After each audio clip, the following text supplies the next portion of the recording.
1953ರಿಂದ ದೇಶದಲ್ಲಿ ಜಾತಿ ಗಣತಿ ನಡೆದಿಲ್ಲ.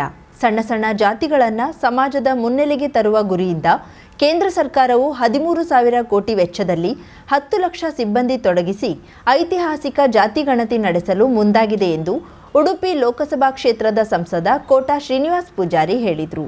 ಕೇಂದ್ರ ಸರ್ಕಾರ 13,000 ಕೋಟಿ ರೂಪಾಯಿ 10 ಲಕ್ಷ ಸಿಬ್ಬಂದಿಗಳು ಇದರಲ್ಲಿ ತೊಡಗಿಸಿಕೊಳ್ಳುವಂತ ಅವಕಾಶಗಳಿದೆ. ಹಾಗಾಗಿ ಇದನ್ನು ಮುಕ್ತ ಕಂಡದಿಂದ ನಾವೆಲ್ಲ ಸ್ವಾಗತ ಮಾಡಿ ಬರಲಿ ಕೇಂದ್ರ ಸರ್ಕಾರ ಕೊಟ್ಟಿರುವಂತಹ ಜಾತಿ ಗಣತಿ. ಆ ಜಾತಿ ಗಣತಿಗೆ ನಾವೆಲ್ಲ ಒಟ್ಟಾಗಿ ಒಂದಾಗಿ ಬೆಂಬಲ ಕೊಡ್ತೇವೆ. ನಮ್ಮ ಭಾವನೆಗಳನ್ನು ಹೇಳ್ತೇವೆ, ನಮ್ಮ ಜಾತಿಗಳನ್ನು ದೃಢೀಕರಿಸ್ತೇವೆ. ಈ ಭಾರತ ದೇಶದಲ್ಲಿ ಅಂಕಿಅಂಶಗಳು ಹೊರಬರಲಿ. ಕಾರವಾರ ತಾಲೂಕಿನ ಶೇಜವಾಡದ ಸದಾನಂದ ಪ್ಯಾಲೇಸ್ ಸಭಾಂಗಣದಲ್ಲಿ ರವಿವಾರ ಸಾಮಾಜಿಕ ನ್ಯಾಯ ಜಾಗೃತಿ ಸಮಿತಿ ವತಿಯಿಂದ ನಡೆದ ಜಾತಿ ಗಣತಿ ಹಿನ್ನೋಟ ಮುನ್ನೋಟ ವಿಚಾರಗೋಷ್ಠಿ ಕಾರ್ಯಕ್ರಮವನ್ನು ಉದ್ಘಾಟಿಸಿ ಮಾತನಾಡಿದರು. 2015ರಲ್ಲಿ ಸಿದ್ದರಾಮಯ್ಯ ಸರ್ಕಾರ 200 ಕೋಟಿ ರೂಪಾಯಿ ಮೀಸಲಿಟ್ಟಿತ್ತು. ಆದರೆ ಜಾತಿ ಗಣತಿಯ ವರದಿ ಇನ್ನೂ ಬಿಡುಗಡೆಯಾಗಿಲ್ಲ. ಬಳಿಕ ಬಂದ ಬಿಜೆಪಿ ಸರ್ಕಾರದಲ್ಲಿ ಬಿಡುಗಡೆ ಮಾಡುವ ನಿರ್ಧಾರ ಕೈಗೊಳ್ಳಲಾಯಿತು. ಆದರೆ ಕಾಂಗ್ರೆಸ್ ಸರ್ಕಾರದಲ್ಲಿ ನಡೆದ ಸಮೀಕ್ಷೆಗೆ ಕಾರ್ಯದರ್ಶಿಯ ಸಹಿ ಇರದೇ ಇದ್ದ ಕಾರಣ ಅದನ್ನ ಮಾನ್ಯ ವರದಿ ಎಂದು ಪರಿಗಣಿಸದೆ ಕೈಬಿಡಲಾಯಿತು. ಬಳಿಕ ಜಯಪ್ರಕಾಶ್ ಹೆಗಡೆ ಅವರ ಆಯೋಗಕ್ಕೆ ಹೊಸ ಸಮೀಕ್ಷೆ ನಡೆಸುವಂತೆ ಸೂಚಿಸಲಾಯಿತು. ಇದೀಗ ಮತ್ತೆ ಸಿದ್ದರಾಮಯ್ಯ ಅವರು ಅಧಿಕಾರಕ್ಕೆ ಬಂದು ಹೊಸ ಆಯೋಗ ರಚಿಸಲು ಮುಂದಾಗಿದ್ದಾರೆ. ಇದು ಹೊಸ ನಾಟಕ ಎಂದು ಟೀಕಿಸಿದ್ರು. 200 ಕೋಟಿ ರೂಪಾಯಿನ ತೆಗೆದುಸಿ 2015ರಲ್ಲಿ ಆದೇಶ ಮಾಡಿದ್ದಾರೆ. ಆಶ್ಚರ್ಯ ಅಂದರೆ ಜಾತಿ ಜನಗಣತಿಯ 165 ಕೋಟಿ ರೂಪಾಯಿನ ಖರ್ಚು ಮಾಡಿರುವಂತಹ ಕೆಡತಕ್ಕೆ ಪದನಿಮಿತ್ತ ಕಾರ್ಯದರ್ಶಿಯ ಸಹಿ ಇರಲಿಲ್ಲ, ಕಾರ್ಯದರ್ಶಿ ಸಹಿ ಆಗಿರಲಿಲ್ಲ. ಆವಾಗ ಜಯಪ್ರಕಾಶ್ ಹೆಗಡೆ ಅವರು ಈ ಹಿಂದುಳಿದ ವರ್ಗದ ಆಯೋಗದ ಅಧ್ಯಕ್ಷರಾಗಿದ್ದರು. ಅವರ ಆಯೋಗಕ್ಕೆ ಇದನ್ನು ನಾವು ರವಾನಿಸಿದೆವು. ಬೇರೆ ಬೇರೆ ಕಾರಣಕ್ಕೆ ಬರುವುದು ವಿಳಂಬ ಆಗಿತ್ತು, ನನ್ನ ಅಧಿಕಾರ ಹೋಗಿತ್ತು. ಹೊಸದಾಗಿ ಮತ್ತೆ ಸಿದ್ದರಾಮಯ್ಯನವರು ಅವಕಾಶವನ್ನು ಕೊಡಬೇಕು. ಆಯೋಗ ಅವರಿಗೆ ವರದಿಯನ್ನು ಕೊಡ್ತು, ಸಹಿ ಹಾಕಿ ವರದಿಯನ್ನು ಕೊಡ್ತು. ನಾನು ಕೇಳ್ತೇನೆ ಸಿದ್ದರಾಮಯ್ಯನವರಿಗೆ, ಇವತ್ತು ನೀವೇ ಅದನ್ನು ರಚನೆ ಮಾಡಿದವರು. ಮಾತಾಡ್ತಿದ್ರೆ ಹಿಂದುಳಿದ ವರ್ಗ, ಪರಿಶಿಷ್ಟ ಜಾತಿ, ಪರಿಶಿಷ್ಟ ಪಂಗಡ, ಹಿಂದುಳಿದ ವರ್ಗದ ಅಹಿಂದದ ನಾಯಕ ಅಂತ ಹೇಳ್ಕೊಳ್ಳುವಂತ ನೀವು ಅದನ್ನು ಬಿಡುಗಡೆ ಮಾಡುವ ಬದಲು ಕೇಂದ್ರದಿಂದ ಸೂಚನೆ ಬಂತು ಅನ್ನುವ ಕಾರಣಕ್ಕೆ ಅದನ್ನು ಕೈ ಬಿಟ್ರಲ್ಲ. ಯಾರು ನಂತಾರೆ ಇನ್ನು? ಈಗ ಮತ್ತೊಂದು ಹೊಸ ಆಯೋಗ ಮಾಡ್ತೇನೆ ಅಂತ ಹೊಸ ಆಯೋಗ 200 ಕೋಟಿ ರೂಪಾಯಿ ಖರ್ಚು ಮಾಡಿ ಮತ್ತೊಂದು ಯಾರ ಕೇಂದ್ರದವರು ಹೇಳಿದ್ರು ಅಂತೇಳಿ ಅದನ್ನು ಕೈ ಬಿಡ್ಲಿಕ್ಕೋಸ್ಕರ ನೀವು ಹೊಸ ಆಯೋಗವನ್ನು ರಚನೆ ಮಾಡ್ತಾ ಇಲ್ಲ, ಹೊಸ ನಾಟಕವನ್ನು ಸೃಷ್ಟಿ ಮಾಡ್ತಾ ಇದ್ದೀರಿ ಅನ್ನೋದನ್ನು ನಾನು ಹೇಳಿದ್ದೆ. ಆರ್ಎಸ್ಎಸ್ ಪ್ರಮುಖ ವಾದಿರಾಜ್ ಮಾತನಾಡಿ, ಜಾತಿ ಜನಗಣತಿ ಎಂದರೆ ಜಾತಿಗಳ ಲೆಕ್ಕಾಚಾರವಲ್ಲ, ಗ್ರಾಮ ಮಟ್ಟದಲ್ಲಿ ಜಾತಿಗಳ ಸ್ಥಿತಿಗತಿ ಅಧ್ಯಯನವಾಗಿದೆ. 1831ರಲ್ಲಿ ಬ್ರಿಟಿಷರು ನಡೆಸಿ ಶತಮಾನದ ಬಳಿಕ ಜಾತಿ ಗಣತಿ ನಡೆಯುತ್ತಿದೆ. ಕೇಂದ್ರ ಸರ್ಕಾರ 2026-27ರಲ್ಲಿ ದೇಶವ್ಯಾಪಿ ಸಮೀಕ್ಷೆ ಮಾಡಲು ಯೋಜಿಸಿದೆ. ರಾಹುಲ್ ಗಾಂಧಿ ತೆಲಂಗಾಣ ಮಾದರಿ ಜಾತಿ ಗಣತಿ ಸಲಹೆ ನೀಡಿದ್ರೂ ಕರ್ನಾಟಕ ಮಾದರಿಯ ಉಲ್ಲೇಖ ಮಾಡಿಲ್ಲ. ಹೀಗಾಗಿ ರಾಜ್ಯದ ವರದಿ ವಿಶ್ವಾಸಾರ್ಹವಲ್ಲವೆಂಬ ಪ್ರಶ್ನೆಯೂ ಹಾಗೂ ಜನರ ತೆರಿಗೆ ಹಣ ವ್ಯಯಕ್ಕೆ ಹೊಣೆಗಾರಿಕೆ ಯಾರು ಎಂಬ ಪ್ರಶ್ನೆಯೂ ಮೂಡಿದೆ ಎಂದರು. ನಾವು 2025ರಲ್ಲಿ ನಾವು ನಿಂತಿದ್ದೀವಿ. ಇತ್ತೀಚೆಗೆ ಬಿಹಾರದಲ್ಲಿ ಈ ಚುನಾವಣೆಯ ಒಂದು ಸಂದರ್ಭದಲ್ಲಿ ರಾಹುಲ್ ಗಾಂಧಿ ಅವರು ಕಾಂಗ್ರೆಸ್ ಪಕ್ಷದ ರಾಷ್ಟ್ರೀಯ ನಾಯಕರು, ವಿರೋಧ ಪಕ್ಷದ ನಾಯಕರು ಲೋಕಸಭೆಯಲ್ಲಿ ಅವರು ಹೇಳಿದ್ರು, ಕೇಂದ್ರ ಸರ್ಕಾರ ಏನು ಜಾತಿ ಜನಗಣತಿಯನ್ನು ಮಾಡ್ತಾ ಇದೆ, ಅದಕ್ಕೆ ನೀವು ತೆಲಂಗಾಣ ಸರ್ಕಾರ ಏನು ಜಾತಿ ಜನಗಣತಿಯನ್ನ ಮಾಡಿದೆ ಅದರ ಮಾದರಿಯನ್ನ ಕೇಂದ್ರ ಸರ್ಕಾರ ಅನುಸರಿಸಬೇಕು ಅನ್ನುವ ಮಾತನ್ನ ಸನ್ಮಾನ್ಯ ರಾಹುಲ್ ಗಾಂಧಿ ಅವರು ಬಿಹಾರದಲ್ಲಿ ಹೇಳಿದರು. ರಾಹುಲ್ ಗಾಂಧಿ ಅವರು ಯಾಕೆ ಕರ್ನಾಟಕ ಮಾದರಿಯನ್ನು ಹೇಳಲಿಲ್ಲ, ಸಿದ್ದರಾಮಯ್ಯನವರ ಮಾದರಿಯನ್ನು ಮಾಡಿ ಅಂತ ಯಾಕೆ ರಾಹುಲ್ ಗಾಂಧಿ ಅವರು ಹೇಳಲಿಲ್ಲ?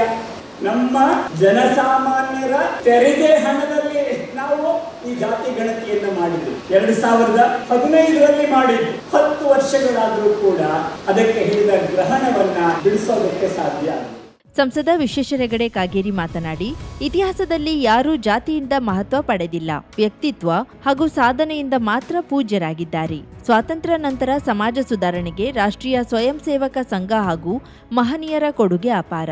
ಕೇಂದ್ರ ಸರ್ಕಾರ ಎಲ್ಲರನ್ನ ಒಂದೆಂದು ನೋಡುವ ದೃಢ ನಿಲುವು ಹೊಂದಿದೆ. ಆದರೆ ಸಿದ್ದರಾಮಯ್ಯ ರಾಜಕೀಯ ಉದ್ದೇಶದಿಂದ ಜಾತಿ ಗಣತಿಯನ್ನ ಮುಂದಿಟ್ಟಿದ್ದಾರೆ. ಕಾಂಗ್ರೆಸ್ ಹಿಂದುಳಿದ ವರ್ಗ, SC STಗಳನ್ನ ಕೇವಲ ಮತ ಬ್ಯಾಂಕ್ ಎಂದು ನೋಡುತ್ತಿದೆ ಎಂದರು. ಜ್ಞಾನದ ಕಾರಣದಿಂದಾಗಿ, ಅವರು ಸಮಾಜಕ್ಕೆ ಕೊಟ್ಟಂತಹ ಕೊಡುಗೆಯ ಕಾರಣದಿಂದಾಗಿ ಅವರು ನಮಗೆಲ್ಲ ಆದರ್ಶ ಪುರುಷರಾಗಿ ಮಹಾಪುರುಷರಾಗಿದ್ರು. ಇವತ್ತಿಗೂ ಪೂಜನೀಯರಾಗಿದ್ದಾರೆ ಅವರೆಲ್ಲರೂ. ಇದು ನಮ್ಮ ಇತಿಹಾಸ, ನಮ್ಗೆ ಗೊತ್ತಿದೆ. ನಾವು ಇದನ್ನ ಮತ್ತೆ ಮತ್ತೆ ಸ್ಮರಣೆಯನ್ನು ಮಾಡಿಕೊಳ್ಬೇಕು. ಆದರೆ ಸ್ವಾತಂತ್ರ್ಯ ನಂತರ ಆಡಳಿತಕ್ಕೆ ಬಂದಂತಹ ಕಾಂಗ್ರೆಸ್, ನೆಹರು ಈ ಒಂದಾಗುತ್ತಿರುವಂತಹ ಭಾರತೀಯರ ಮನೋಸ್ಥಿತಿಯನ್ನ ಕದಡಬೇಕು ಅನ್ನೋದಕ್ಕೋಸ್ಕರವಾಗಿ ಅಂತಾರಾಷ್ಟ್ರೀಯ ಮತ್ತು ರಾಷ್ಟ್ರೀಯ ಒಂದು ಶಕ್ತಿಗಳು ನಮ್ಮಲ್ಲಿ ವಿಷಬೀಜವನ್ನು ಮತ್ತೆ ಗೊಬ್ಬರ ನೀರು ಹಾಕಿ ಬೆಳೆಸುವಂತ ಪ್ರಯತ್ನವನ್ನು ಮಾಡ್ತಾ ಇರೋದು ನೋಡಿದ್ದೇವೆ. ಕೇಂದ್ರ ಸರ್ಕಾರ ಮಾಡುವಂತ ಜನಗಣತಿಗೆ ಸಂಪೂರ್ಣವಾಗಿ ಸಹಕಾರ ಮಾಡಿ ನಾವು ಅದರ ಯಶಸ್ಸಿಗೆ ಸಂಪೂರ್ಣ ನಾವು ಜವಾಬ್ದಾರರಾಗಬೇಕು. ಬಹಳ ದೊಡ್ಡ ವ್ಯವಸ್ಥೆಯಲ್ಲಿ ಇದು ನಡೀತಾ ಇದೆ, ನಡೆಯುತ್ತೆ, ಅಷ್ಟೇ ಪಾರದರ್ಶಕವಾಗಿ ನಡೆಯುತ್ತೆ, ವಿಶ್ವಾಸಪೂರ್ಣವಾಗಿ ನಡೆಯುತ್ತೆ. ಆದ್ರೆ ಇದರೊಳಗೆ ಗೊಂದಲ ಮೂಡಿಸಬೇಕು ಅನ್ನೋದಕ್ಕೋಸ್ಕರವಾಗಿ ಸಿದ್ದರಾಮಯ್ಯನವರು ತಾನು ಹಿಂದೆ ಮಾಡಿರುವಂತಹ ವರದಿಯನ್ನೆಲ್ಲವನ್ನು ಅಲ್ಲಗಳೆದು ಈಗ ಮತ್ತೊಮ್ಮೆ ಜಾತಿ ಗಣತಿಯನ್ನು ಮಾಡ್ತೀವಿ ಅಂತ ಹೇಳ್ತಾ ಇದ್ದಾರೆ. ನಮ್ಮಲ್ಲಿ ಆಸೆ ಆಕಾಂಕ್ಷೆಗಳನ್ನ ಕೆರಳಿಸಿ ಮತ ಬ್ಯಾಂಕ್ ಅನ್ನು ಸೃಷ್ಟಿಸಿಕೊಂಡು ಆಡಳಿತ ಮಾಡಿರೋದನ್ನ ನಾವು ನೋಡಿದೀವಿ. ಕಾಂಗ್ರೆಸ್ ನಾವು ಹಿಂದುಳಿದವರು ಅಂದ್ರೆ, ಪರಿಶಿಷ್ಟ ಜಾತಿ ಪಂಗಡದವರು ಅಂದ್ರೆ, ಅಥವಾ ಸಮಾಜದ ಇನ್ಯಾರೇ ಆದರೂ ಅಂದ್ರೆ ನಾವು ಕೇವಲ ಮತ ಬ್ಯಾಂಕ್ ಆಗ್ತೇವೆ ಒಂದು ವಿಷಯದಲ್ಲಿ ಅಂತ ಅನ್ನುವಂತ ಭ್ರಮೆಯಲ್ಲಿ ಕಾಂಗ್ರೆಸ್ ಇರೋದನ್ನು ನೋಡ್ತಾ ಇದ್ದೇವೆ. ಈ ಸಂದರ್ಭದಲ್ಲಿ ವಿವಿಧ ಸಮಾಜದ ಪ್ರಮುಖರು ತಮ್ಮ ಅಭಿಪ್ರಾಯವನ್ನ ವ್ಯಕ್ತಪಡಿಸಿದ್ರು. ವೇದಿಕೆಯಲ್ಲಿದ್ದ ಗಣ್ಯರು ದೀಪ ಬೆಳಗಿ ಭಾರತಾಂಬೆಯ ಭಾವಚಿತ್ರಕ್ಕೆ ಪುಷ್ಪ ನಮನ ಸಲ್ಲಿಸಿದ್ರು. ಭಾವೇಶಾನಂದ ಸ್ವಾಮಿಗಳನ್ನ ಸನ್ಮಾನಿಸಿ ಗೌರವಿಸಲಾಯಿತು. ಬಿಜೆಪಿ ಜಿಲ್ಲಾಧ್ಯಕ್ಷ ಎನ್ಎಸ್ ಹೆಗಡೆ ಸ್ವಾಗತಿಸಿದ್ರು. ಸಮಿತಿ ಸಂಚಾಲಕ ಕೆಜಿ ನಾಯ್ಕ್ ಪ್ರಾಸ್ತಾವಿಕ ನುಡಿಗಳನ್ನಾಡಿದ್ರು. ಭಾವೇಶಾನಂದ ಸ್ವಾಮೀಜಿ ಶುಭ ಸಂದೇಶ ನೀಡಿದ್ರು. ಈ ಸಂದರ್ಭದಲ್ಲಿ ದಿನಕರ್ ಶೆಟ್ಟಿ, ಕಾರ್ಯಕ್ರಮದ ನೇತೃತ್ವ ವಹಿಸಿದ ರಾಜ್ಯ ಬಿಜೆಪಿ ಉಪಾಧ್ಯಕ್ಷೆ ಮಾಜಿ ಶಾಸಕಿ ರೂಪಾಲಿ ನಾಯ್ಕ್ ಸೇರಿದಂತೆ ಗಣ್ಯರು ಮಾತನಾಡಿದ್ರು. ನಮ್ಮ ದೇಶದಲ್ಲಿ ಇವತ್ತು ಎಷ್ಟೋ ಬಡವರು ಇದ್ದಾರೆ, ಎಷ್ಟೋ ಸಮಾಜದ ಇವತ್ತು ಎಷ್ಟಿದೆ ಅಷ್ಟೇ ಇದೆ. ನಾವು ಹೇಳ್ತೇವೆ, ಇವತ್ತು ಒಂದು ರಸ್ತೆ ಮೇಲೆ ಹೋಗ್ಬೇಕಾದ್ರೆ ಒಂದು ವಾರ್ಡ್ ಅಂತ ತಿಳ್ಕೊಳ್ಳಿ, ಇವತ್ತು ನಮ್ಗೆ ಒಂದು 20-25 ಮನೆಗಳು ಈ ಕಡೆ ಸಿಕ್ಕಿದ್ರೆ ನದಿ ಆಚೆ ಕಡೆ ಒಂದು 10 ಮನೆ ಇರ್ತದೆ ಅದೇ ಸಮಾಜದ್ದು. ನಮ್ಗೆ ಈಗ ಸರ್ವೆ ಮಾಡಿದಾಗ ಆ ಮನೆಗಳಷ್ಟು ಗೊತ್ತಿರ್ತದೆ. ಏನ್ ಮಾಡ್ತಾರೆ ಅಂದ್ರೆ ಸರ್ವೆ ನಡೆಸ್ತಾ ಇರ್ತಾರೆ ಅಧಿಕಾರಿಗಳು. ಇವತ್ತು ಯಾಕಂದ್ರೆ ರಾಜ್ಯದ ಮುಖ್ಯಮಂತ್ರಿಗಳು ಸಿದ್ದರಾಮಯ್ಯನವರು ಬಹಳ ಸಲ ಹೇಳ್ತಾರೆ, ಪ್ರತಿಯೊಂದು ಕ್ಷಣ ಅವರು ಕುರ್ಚಿ ಉಳಿಸ್ಕೊಳ್ಳೋಕ್ಕಾಗಿ ನಾವು ಇವತ್ತು ರಾಜಕಾರಣ ಮಾತಾಡ್ತಾ ಇಲ್ಲ. ನೀವು ಮುಂದಿನ ದಿನದಲ್ಲಿ ಇದು ನೋಡಿ ಸಮಕ್ಷವಾಗಿ ಆತ್ಮವಿಮರ್ಶನೆ ಮಾಡ್ಕೊಳ್ಬೇಕಾದ್ರೆ ಆ ಮಾನವೀಯತೆಯ ಗುಣಗಳು ಇವತ್ತು ನಮ್ಮ ಮೋದಿಜಿಯವರು ಏನು ಮಾತನ್ನು ಕೊಟ್ಟಿದ್ದಾರೆ ಅದನ್ನು ಮುಂದಿನ ದಿವಸದಲ್ಲಿ ಅದು ನೆರವೇರಿಸ್ತಾರೆ ಅಂತ ಆ ಮಾತು ನಮಗೆ ಇವತ್ತು ಗೊತ್ತಾಗ್ತಾ ಇದೆ. ಅಧಿವೇಶನದಲ್ಲೇ ಮಾತಾಡಿದ್ರೆ ಬಹುಶಃ ಇದಕ್ಕೆ ಹೆಚ್ಚಿನ ಶಕ್ತಿ ಆಗ್ತದೆ ಅಂತ ನನಗೆ ಅನಿಸ್ತದೆ. ಹೀಗಾಗಿ ನೀವು ಕೊಟ್ಟಂತ ಶಕ್ತಿ ನಾನು ನಾಳೆ ಅಧಿವೇಶನದಲ್ಲಿ ಈ ಒಂದು ವಿಷಯವನ್ನ ಪ್ರಸ್ತಾಪವನ್ನ ಮಾಡಿ ಜಾತಿ ಜನಗಣತಿಯ ಕಾರ್ಯರೂಪಕ್ಕೆ ತರಲಿಕ್ಕೆ ಕೇಂದ್ರ ಸರ್ಕಾರದವರು ಏನು ಈ ಪ್ರಯತ್ನವನ್ನು ಮಾಡಿದ್ದಾರೆ ಅದಕ್ಕೆ ಈ ಅಧಿವೇಶನದಲ್ಲಿ ಕುಳಿತ ಪ್ರತಿಯೊಬ್ಬರು ಸಹಮತವನ್ನ ವ್ಯಕ್ತಪಡಿಸಬೇಕು ಅನ್ನುವಂತ ಮಾತನ್ನು ಸಹ ನಾನು ಅಲ್ಲಿ ಪ್ರಸ್ತಾಪವನ್ನ ಮಾಡ್ತೇನೆ ಎನ್ನುವಂತ ಮಾತನ್ನು ಹೇಳಿ ಮಾಜಿ ಶಾಸಕರಾದ ಸುನಿಲ್ ನಾಯ್ಕ್, ಸುನಿಲ್ ಹೆಗಡೆ, ಮಾಜಿ ಸಚಿವ ಶಿವಾನಂದ್ ನಾಯ್ಕ್, ಸಾಮಾಜಿಕ ನ್ಯಾಯ ಜಾಗೃತಿ ಸಮಿತಿ ಈಶ್ವರ್ ನಾಯ್ಕ್, ರಾಜೇಂದ್ರ ನಾಯ್ಕ್, ಗೋವಿಂದ್ ನಾಯ್ಕ್, ವೆಂಕಟೇಶ್ ನಾಯ್ಕ್ ಹಲವರು ಇದ್ದರು. 50,000ಕ್ಕೂ ಅಧಿಕ ಸಬ್ಸ್ಕ್ರೈಬರ್ಸ್, 1.68 ಕೋಟಿಗೂ ಮೀರಿದ ವ್ಯೂಸ್, ಸುದ್ದಿಯೊಂದು 10 ಲಕ್ಷಕ್ಕೂ ಹೆಚ್ಚು ವ್ಯೂಸ್ ಕಂಡ ಹೆಗ್ಗಳಿಕೆ, ವಸ್ತುನಿಷ್ಠ ಮತ್ತು ಖಾತ್ರಿಯಾದ ವರದಿಗಾರಿಕೆ, ಉತ್ತರ ಕನ್ನಡದ ಅತಿ ಹೆಚ್ಚು ಸಬ್ಸ್ಕ್ರೈಬರ್ ಹೊಂದಿರುವ ಯೂಟ್ಯೂಬ್ ಚಾನೆಲ್ ಕರಾವಳಿ ಮುಂಜಾವು ಡಿಜಿಟಲ್ ವೀಕ್ಷಕರಿಗೆ ಧನ್ಯವಾದ. ಇನ್ಮುಂದೆ ಸುದ್ದಿಯಲ್ಲ ಮತ್ತಷ್ಟು ಸೊಗಸು. ನಿಮ್ಮಲ್ಲಿಯ ಸಭೆ ಸಮಾರಂಭ, ಅಂಗಡಿ ವ್ಯಾಪಾರ ಮಳಿಗೆಯ ಸಹಕಾರಿ ಸಂಸ್ಥೆಯ ಶುಭಾರಂಭದ ಕಾರ್ಯಕ್ರಮಗಳ ವಿಸ್ತೃತ ವಿಡಿಯೋ ಸುದ್ದಿ ಸಂಪರ್ಕಿಸಿ ನಮ್ಮ ಕರಾವಳಿ ಮುಂಜಾವು ಡಿಜಿಟಲ್ ಪ್ರತಿನಿಧಿಗಳನ್ನ.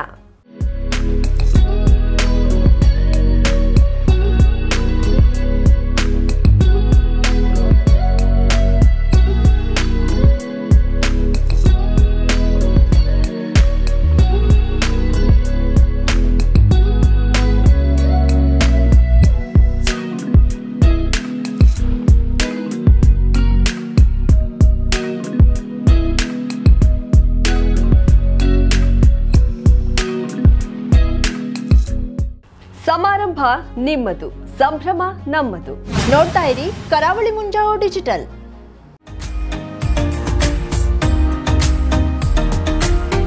ಮಿಲನ್ ಎಂಟರ್ಪ್ರೈಸಸ್ ಬೃಹತ್ ಎಲೆಕ್ಟ್ರಾನಿಕ್ ಹಾಗೂ ಫರ್ನಿಚರ್ ಮಳಿಗೆ. ಉತ್ತರ ಕನ್ನಡ ಜಿಲ್ಲೆಯಲ್ಲೇ ಅತಿ ಹೆಚ್ಚು ಮಳಿಗೆಗಳನ್ನ ಹೊಂದಿರುವ, ಅತಿ ಹೆಚ್ಚು ಸಂತೃಪ್ತ ಗ್ರಾಹಕರನ್ನ ಹೊಂದಿರುವ ಮೂಲಕ ಹೆಗ್ಗಳಿಕೆಗೆ ಪಾತ್ರವಾಗಿರುವ ಏಕೈಕ ಸಂಸ್ಥೆ ಮಿಲನ್ ಎಂಟರ್ಪ್ರೈಸಸ್. ನಮ್ಮ ಮಳಿಗೆಗಳಲ್ಲಿ ಪ್ರಸಿದ್ಧ ಕಂಪನಿಗಳ electronic refrigerator, washing machine, LED TV, ಎಸಿಗಳು ಲಭ್ಯ. ಭಾರತದ ಕರಾವಳಿ ಹವಾಮಾನಕ್ಕೆ ಹೊಂದಿಕೊಳ್ಳುವ ನಂಬರ್ 1 ಬ್ರ್ಯಾಂಡ್ ಆದ ಗೋದ್ರೇಜ್ ಕಂಪನಿಯ ಕಪಾಟು, ಆಫೀಸ್ ಟೇಬಲ್, ಆಫೀಸ್ ಚೇರ್, ಬ್ಯಾಂಕ್ಗಳಿಗೆ ಹಾಗೂ ಚಿನ್ನದ ಅಂಗಡಿಗಳಿಗೆ ಬೇಕಾಗುವ ಸೇಫ್ ಲಾಕರ್ಗಳು ಅತಿ ಕಡಿಮೆ ಬೆಲೆಯಲ್ಲಿ ಲಭ್ಯವಿದೆ. Teak wood sofa set, wooden dining table ಹಾಗೂ ಗ್ರಾಹಕರಿಗೆ ಬೇಕಾಗುವ ಅಳತೆಯಲ್ಲಿ ನಿಮ್ಮ ಮನೆಗೆ ಹೊಂದಿಕೊಳ್ಳುವ ಹಾಗೆ ಫರ್ನಿಚರ್ಗಳನ್ನ ಮಾಡಿಕೊಡಲಾಗುವುದು. ಕಸ್ಟಮೈಸ್ಡ್ ಕಿಚನ್, ವಾರ್ಡ್ರೋಬ್ಗಳನ್ನ ಅತಿ ಹೆಚ್ಚು ವರ್ಷಗಳ ಕಾಲ ಬಾಳಿಕೆ ಬರುವ ಹಾಗೆ ವಾರಂಟಿಯೊಂದಿಗೆ ಮಾಡಿಕೊಡಲಾಗುವುದು. ನಮ್ಮಲ್ಲಿ ಡ್ಯೂರಾಫ್ಲೆಕ್ಸ್, ಗೋದ್ರೇಜ್ ಕಂಪನಿಯ memory foam mattress, orthopedic mattress, spring ಮ್ಯಾಟ್ರೆಸ್ಗಳು ಕಡಿಮೆ ಬೆಲೆಯಲ್ಲಿ ಲಭ್ಯ. ವಿವಿಧ ಕಂಪನಿಗಳ ನವೀನ ಮಾದರಿಯ ಮಿಕ್ಸರ್, ಗ್ರೈಂಡರ್, ಫ್ಯಾನ್, ಕುಕ್ಕರ್, ತವಾ, ಫ್ಲಾಸ್ಕ್, ಮೈಕ್ರೋ ಓವೆನ್ಗಳು ಲಭ್ಯವಿದೆ. 0% ಬಡ್ಡಿಯೊಂದಿಗೆ ಸ್ಥಳದಲ್ಲಿಯೇ ಬಜಾಜ್ ಫೈನಾನ್ಸ್ ನಿಂದ ಸಾಲ ಸೌಲಭ್ಯವಿದೆ. ಮಿಲನ್ ಎಂಟರ್ಪ್ರೈಸಸ್ ನಲ್ಲಿ ಖರೀದಿ ಮಾಡುವ ಗ್ರಾಹಕರಿಗೆ ಡಿಸ್ಕೌಂಟ್ ಮತ್ತು ಗಿಫ್ಟ್ ಜೊತೆಗೆ ಪ್ರತಿ 2,000 ರೂಪಾಯಿಗಳ ಖರೀದಿಗೆ ಒಂದು ಬಂಪರ್ ಲಕ್ಕಿ ಡ್ರಾ ಕೂಪನ್ ನೀಡಲಾಗುವುದು. ಈ ಲಕ್ಕಿ ಡ್ರಾನಲ್ಲಿ 7 ಲಕ್ಷದವರೆಗೆ ಬಹುಮಾನ ಗೆಲ್ಲುವ ಅವಕಾಶ ನಿಮ್ಮದಾಗಿರುತ್ತದೆ. ಲಕ್ಕಿ ಡ್ರಾದಲ್ಲಿ 1 ಕಾರ್, 2 ಬೈಕ್ ಮತ್ತು ರೆಫ್ರಿಜಿರೇಟರ್, ವಾಷಿಂಗ್ ಮಷೀನ್ ಸೇರಿದಂತೆ 30 ಲಕ್ಕಿ ಗ್ರಾಹಕರಿಗೆ ಬಹುಮಾನ ಗೆಲ್ಲುವ ಅವಕಾಶ. ಗ್ರಾಹಕರ ಸಂತೃಪ್ತಿಗೆ ನಮ್ಮ ಮೊದಲ ಆದ್ಯತೆ ಎನ್ನುವುದು ಮಿಲನ್ ಎಂಟರ್ಪ್ರೈಸಸ್ನ ವಾಕ್ಯ. ಉತ್ತರ ಕನ್ನಡ ಜಿಲ್ಲೆಯ ನಮ್ಮ ಶೋರೂಮ್ಗಳಾದ old Mahalakshmi super market, Mulla stop ಹತ್ತಿರ, ಕಾಜುಬಾಗ್, ಕಾರವಾರ, ಅಗ್ರಿಕಲ್ಚರ್ ಆಫೀಸ್ ಎದುರುಗಡೆ, ಮಾಸ್ತಿಕಟ್ಟೆ ರೋಡ್, ಹೊನ್ನಾವರ, ಸೀಮಾ ಕಾಂಪ್ಲೆಕ್ಸ್ ಹತ್ತಿರ, Moni Basti main road, Bhatkal, Indian bank ಎದುರು, CP Bazar road, Sirsi, JS building, JN road, Dandeli, KS building, Motikeri road, Haliyal. ಇಲ್ಲಿಗೆ ತಪ್ಪದೇ ಭೇಟಿ ನೀಡಿ ಸಂತೃಪ್ತರಾಗಿ.